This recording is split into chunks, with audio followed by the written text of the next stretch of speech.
Voilà, donc ici on m'a demandé un petit travail sur un morceau donc du groupe Gojira. Le batteur c'est Mario Duplantier. C'est un chouette batteur de rock, très créatif.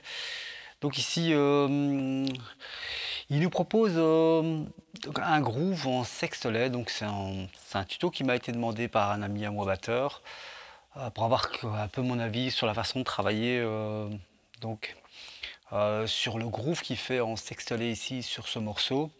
Et je lui dis bah attends, je vais faire un petit tuto parce que je pense que c'est intéressant de partager un petit peu euh, ma façon de voir là-dessus, parce que je pense qu'il y a vraiment plein de choses à bosser à part dans ce contexte de morceau, de ce morceau. Surtout pour ces doigtés ici, et il y a aussi moyen d'aller un peu plus loin dans le travail. Euh, et aussi voir quelles techniques on pouvait utiliser. Donc voilà, proposer un petit peu mon point de vue sur le travail de ce groove, que je trouve super. Ce batteur il est super créatif, allez vraiment voir, allez vraiment découvrir pour ceux qui aiment bien ce style de batteur. Donc voilà, donc je vais vous proposer quelques petits travaux. Donc il y aura sûrement la feuille qui sera toujours ou ici, ou qui vous sera proposé en PDF, d'accord. Rien de plus, on va directement. Par contre, après, faites-vous votre propre avis, parce que c'est important par rapport à ce que je vais vous donner. Donc moi, je regarde un peu ce que j'ai prévu un petit peu, et faites souvent évoluer un peu chaque chose que je vais vous donner dans votre contexte de la musique. Moi, je vais vous donner un peu les techniques que je pourrais utiliser pour faire ce genre de truc et les applications que moi je pourrais faire. Après, c'est à vous de voir ce que vous faites dans la musique. D'accord? Allez, on va tout de suite dans les explications et on se retrouve derrière la batterie. Allez, à tout de suite. Voilà, donc on est ici pour décortiquer ce rythme et voir qu'est-ce que je peux vous proposer au niveau du travail. Donc je vous ai prévu, donc je vous mettrai la feuille donc en PDF, d'accord. La première chose, c'est que déjà au niveau du morceau, j'ai pas regardé si ce qui était en binaire avait un rapport au niveau métrique avec ce qu'il faisait en ternaire, d'accord. Ça, je l'ai pas regardé. Je pense que ce qu'il fait en 4, c'est assez simple. Enfin, c'est assez simple. Bon, entre parenthèses. C'est quand même du classique. On va dire que ça, c'est quand même déjà vu. Toute la partie binaire, c'est vraiment un accompagnement classique. D'accord.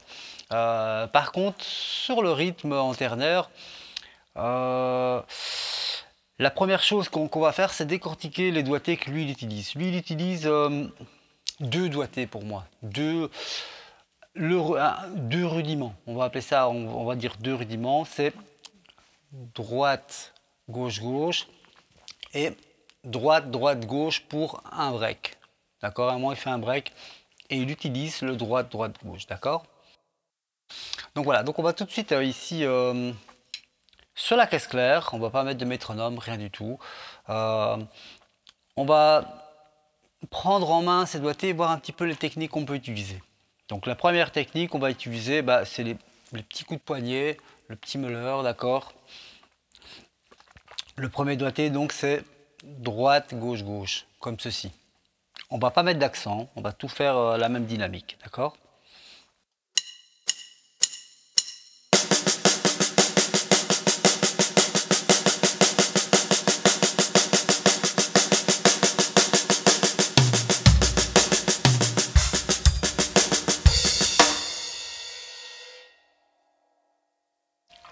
Etc. La première chose à faire, c'est déjà d'être à l'aise avec ça, d'accord. Si vous n'êtes déjà pas à l'aise avec ça, coup de poignet, rien grand chose, même son. Et c'est de voyager sur votre batterie, d'accord. Rien de spécial. Par contre, moi, ce que je vous propose, c'est quand même parce que dans le groove, il n'utilise que celui-là. Moi, je vous conseille, parce que après, on verra aussi que le but, c'est pas d'appliquer, de bosser ce truc pour que ce morceau-là. C'est-à-dire que ce rudiment, il peut s'appliquer à plein d'autres styles de musique. Ça dépend de la dynamique que l'on va mettre. Et ça, c'est très important. Donc, on va tout de suite quand même prendre en main le deuxième doigté. Donc, droite, droite, gauche.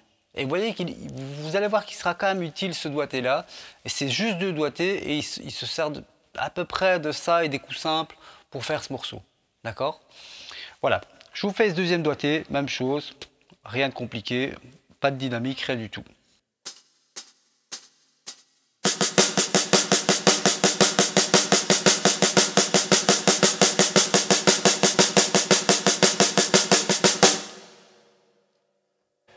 Donc là, en ne mettant pas de dynamique, on entend quand même que le premier doigté est plus axé sur les temps et le deuxième doigté plus axé sur les contretemps. Et ça, c'est très important. D'accord? C'est pour moi ce qui est le plus important. Donc après, quand on est arrivé ici, je regarde un peu. Ce qu'il faut faire, on va déjà essayer de faire un peu comme lui fait. On va faire ce rythme que lui fait. Je vais dire... je ne vais pas encore mettre de dynamique, on ne va pas encore parler de dynamique, on va juste essayer de prendre ce groove en main, d'accord? Donc comme ceci.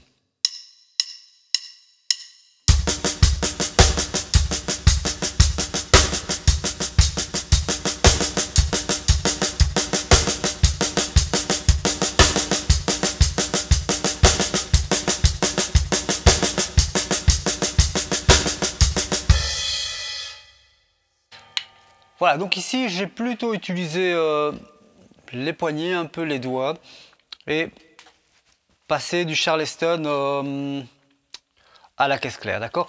Après, je ne sais pas si moi je mettrais tout le temps, quand je mettrai mon 2 et 4, je ne sais pas si je mettrai en même temps ma grosse caisse ou je ne mettrai pas de grosse caisse. Ça c'est un choix quand même qui est assez personnel. Je pense que lui il met tout le temps sa grosse caisse, je pense. D'accord? Voilà. Après, là commence le travail, on va dire, personnel. D'accord? Dans mon travail à moi, voilà, moi ce qui va être important, c'est plutôt la dynamique. Donc je pense que lui, il utilise beaucoup du forte. D'accord? Il utilise beaucoup de dynamique. C'est un batteur très dynamique avec une grande amplitude de gestes. D'accord?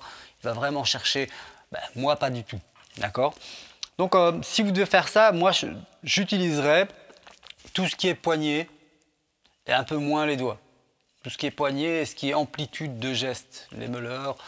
Et quoique lui, voilà, il est plutôt dans la dynamique du bras pour faire ce groove. Et dynamique des poignets, je pense, pour faire... en fait, je pense qu'il fait des plus petits coups à la caisse claire et des plus gros coups à la main droite. À la main gauche, des petits coups à la main gauche et des petits coups et des gros coups à la main droite, pardon. Mais bon, il joue tellement avec une dynamique que ce sont quand même tous des coups forts. D'accord? On entend vraiment bien sa caisse claire. D'accord? Donc je vais vous faire un peu ce que lui fait. D'accord? Je vais essayer.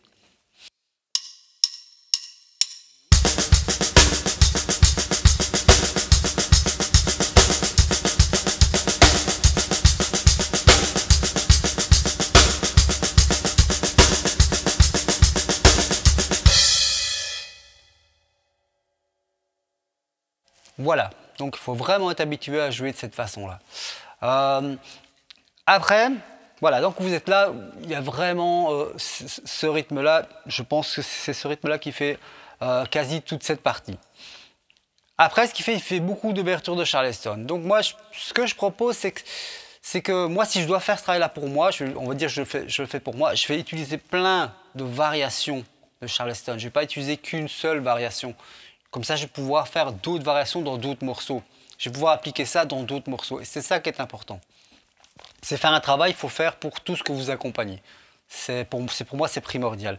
Ne pas faire qu'un travail juste pour ce morceau-là et après ne pas penser au reste de la musique. Moi, je pense qu'il faut vraiment apporter ceci dans tout ce que vous allez jouer.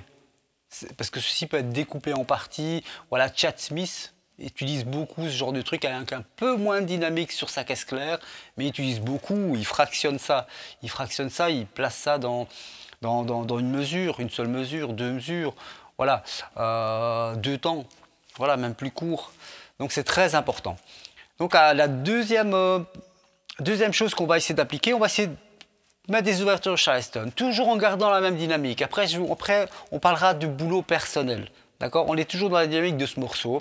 Donc je vais encore essayer de vous jouer ça assez fort. Par contre, par rapport à lui, je pense qu'il a son Charleston un peu plus haut. Et il a plus, moi j'ai pas la possibilité de jouer comme lui ici. Donc j'essaye de compenser. Donc c'est important, si vous jouez un peu plus haut, un peu plus bas, vous allez devoir compenser. Moi je joue un peu plus bas le Charleston, donc je dois compenser un peu, voilà, mais ma gestuelle. Donc je vais essayer d'ouvrir, faire quelques ouvertures de Charleston pour vous montrer un petit peu comment est-ce que moi j'aurais travaillé.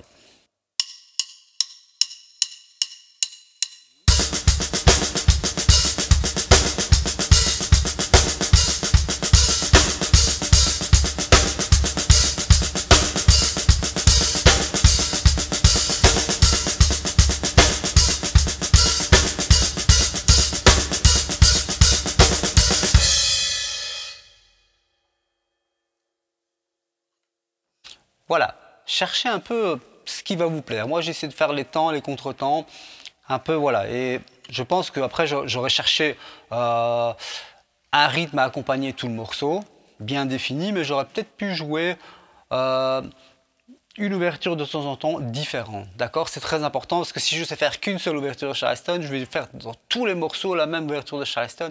Et ça, c'est un peu moins cool, quoi. Faut vraiment pouvoir harmoniser par rapport à ce que l'harmonie de la musique va vous proposer. Donc voilà, donc ça c'est un autre boulot qui est quand même sympa à faire pour pouvoir accompagner ce morceau et pour pouvoir accompagner d'autres morceaux aussi. Voilà, c'est le but principal. Après le truc, si vous allez devoir accompagner d'autres morceaux, d'autres styles, c'est de changer aussi votre grosse caisse. Parce que là, la grosse caisse, elle est tout le temps sur les temps, c'est très rock, pop, alternative, un peu, c'est parfois un peu progressif leur musique, légèrement, un peu métal, voilà, c'est un gros mélange rock. Donc ici, je vais essayer de garder la même dynamique, qui n'est pas la mienne en fait, hein, parce que je sens que moi j'ai besoin de descendre un peu mes notes et faire groover un peu le truc, un peu plus que d'arriver avec des grosses notes tout le temps. Donc je vais essayer de changer des grosses caisses et de faire des rythmes un peu différents.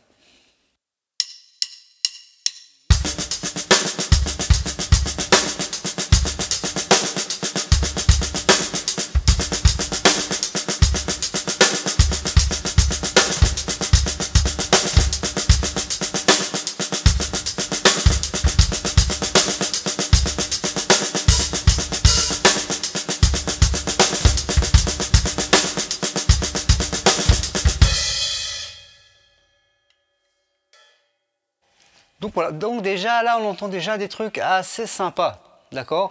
On peut vraiment varier et là on peut vraiment faire d'autres choses dans d'autres morceaux. Voilà.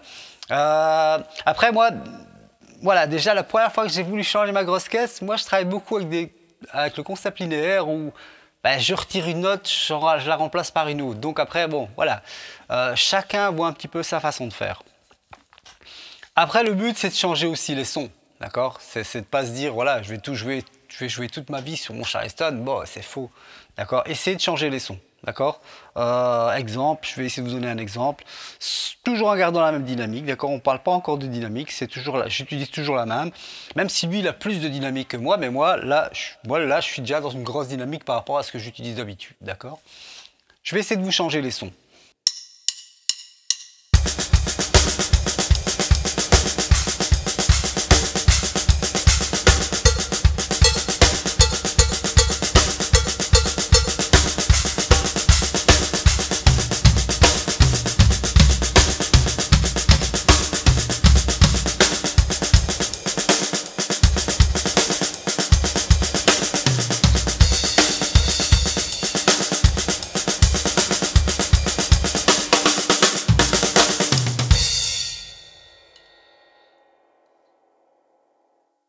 Voilà, après, essayez de vous amuser, essayez de trouver des choses, essayez de changer. Voyez par rapport à ce que vous avez sur votre batterie. Voilà, moi j'ai des cloches, des stags, ride, des toms. Voilà, après, ça dépend ce que vous avez sur votre batterie. Voilà, donc là, on va dire que le gros du boulot par rapport au rythme principal est fait. Parce que là, on s'est changé, on s'est joué sur la crash, on a fait un peu de tout, changer les sons, Charleston. Après, le but... Le but d'après, c'est vraiment de prendre... là, on est le rythme, il n'y a plus de souci. Si on travaille ça en longueur, et vous devez être content de votre son, vous devez être content de votre dynamique. Ça, c'est super important. Si vous n'êtes pas content de votre son et de votre dynamique, c'est que le boulot n'est pas encore fait, c'est qu'il faut encore travailler. Il faut prendre du temps, il faut travailler, travailler. Même rester sur votre caisse claire avec la dynamique que vous voulez, longtemps, etc. etc. Voilà, après, la chose qu'il faut faire, c'est s'occuper du deuxième... de la même dynamique, s'occuper du deuxième doigté. Donc pour faire le break, parce que lui fait un chouette break, donc c'est droite, droite, gauche. Essayez d'aller chercher la troisième et la sixième note du sextolet avec la gauche, d'accord? Comme ceci.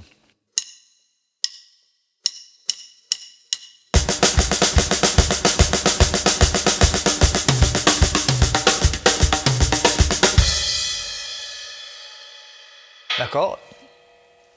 D'accord. Lui, je pense qu'il va chercher ceci dans le break. Je ne sais pas exactement les notes qu'il fait, mais ça s'entend vraiment.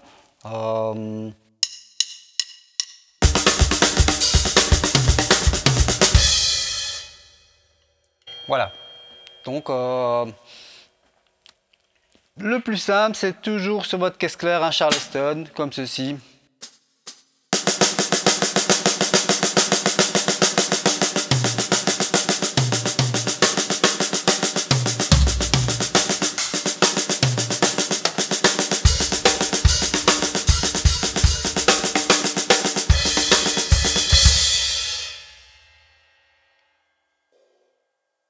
Voilà, et faites évoluer les sons, cherchez des mélodies que vous allez aimer. Après, mélangez les tomes, passez même la droite sur un tome.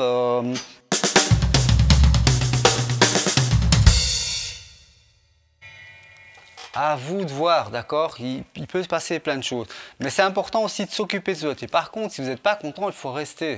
Il faut rester sur votre doigté le temps que les choses viennent. Ça ne vient pas... en 5 minutes, il faut passer du temps, mémoriser, appliquer et trouver aussi votre façon de faire. C'est important. Ça, c'est la mienne, c'est pas la vôtre. D'accord? Moi, je vous propose des choses. Donc, par rapport à, je pense, ce rythme, je regarde un peu si j'avais prévu d'autres choses.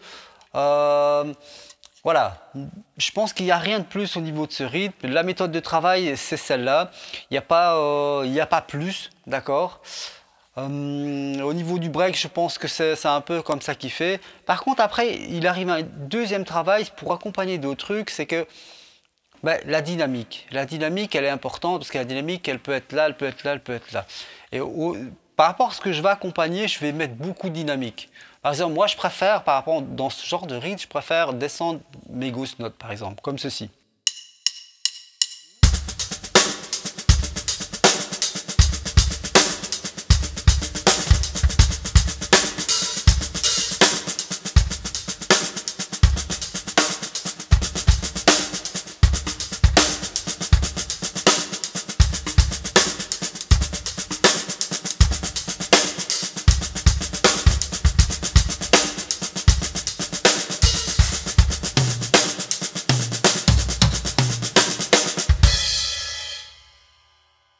Voilà. Ce qui me permet avec cette dynamique de retourner sur le deuxième doigté juste en bougeant, en faisant 2 coups simples, je peux retourner mon doigté et me retrouver ça travailler en ride and lead en fait. Donc c'est plus facile pour moi. Donc c'est plus facile pour moi de retourner en ride and lead comme ceci.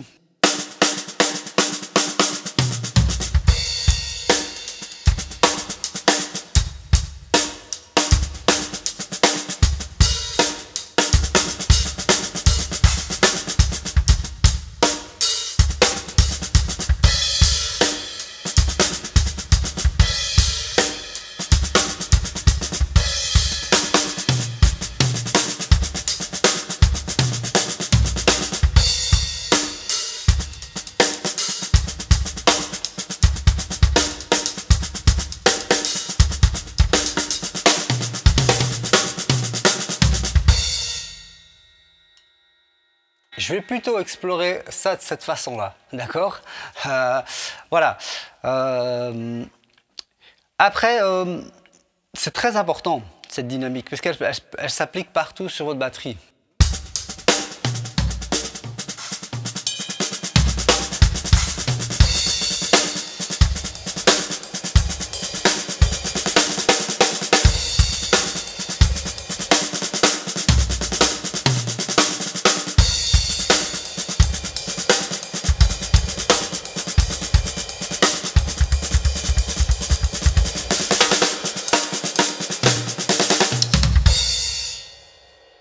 Après, voilà, après il peut se passer plein de choses, d'accord? Plein de choses.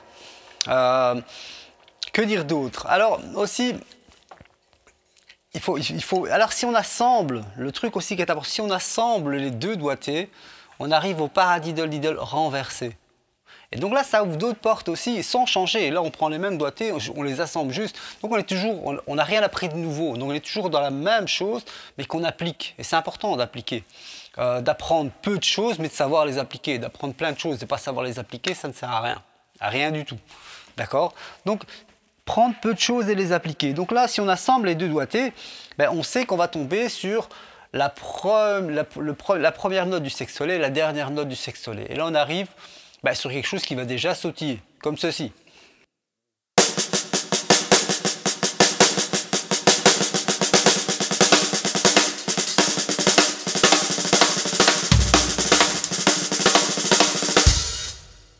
D'accord?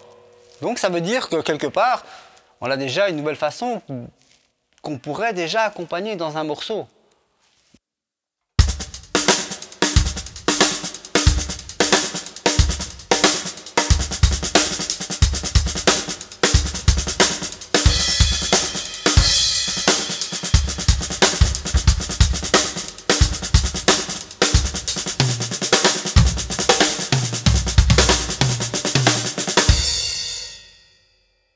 Et là, on arrive déjà avec des doigtés en plus, en changeant rien, en faisant juste ça.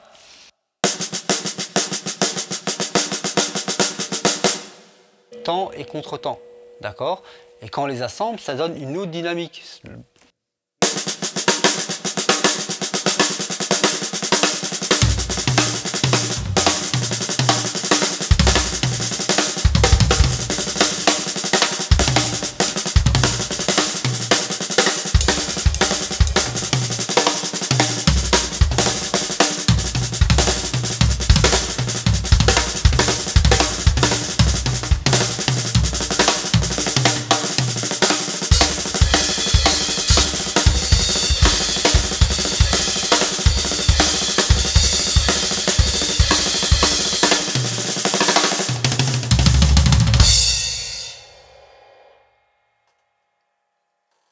Voilà. Après, à vous de chercher, quoi. Voilà moi ce que j'aime faire. D'accord? Je descends mes dynamiques, je remonte mes dynamiques.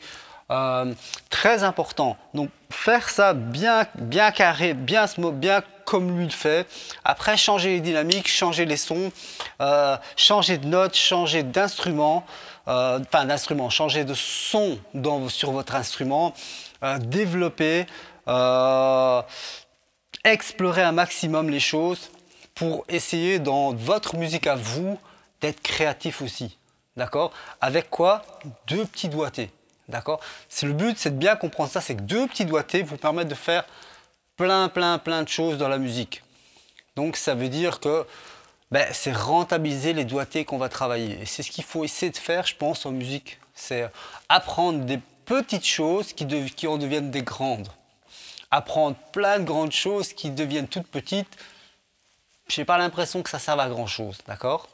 Voilà, à vous de bosser. Je pense que c'était une petite parenthèse sur un morceau qui était très bien joué, d'accord? C'est un très chouette batteur à aller découvrir.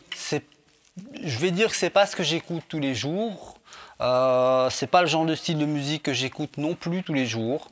C'est pas le style de rock que je préfère non plus, mais en tout cas c'est super bien fait, c'est des super musicos et ça joue super bien, donc vraiment à découvrir.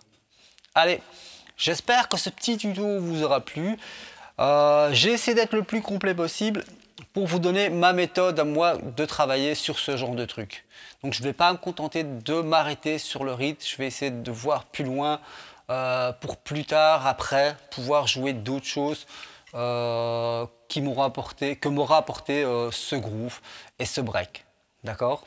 Voilà. Alors lui aussi, n'oubliez pas qu'il joue aussi avec ses coups simples, donc vous allez devoir travailler les coups simples aussi.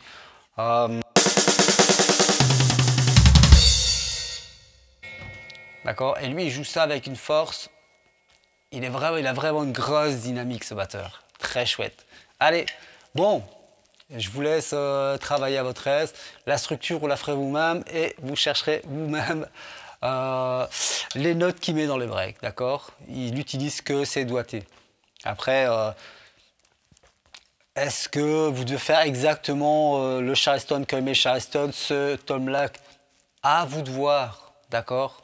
C'est votre musique à ce moment-là, c'est plus la mienne. C'est plus la sienne non plus, c'est la vôtre.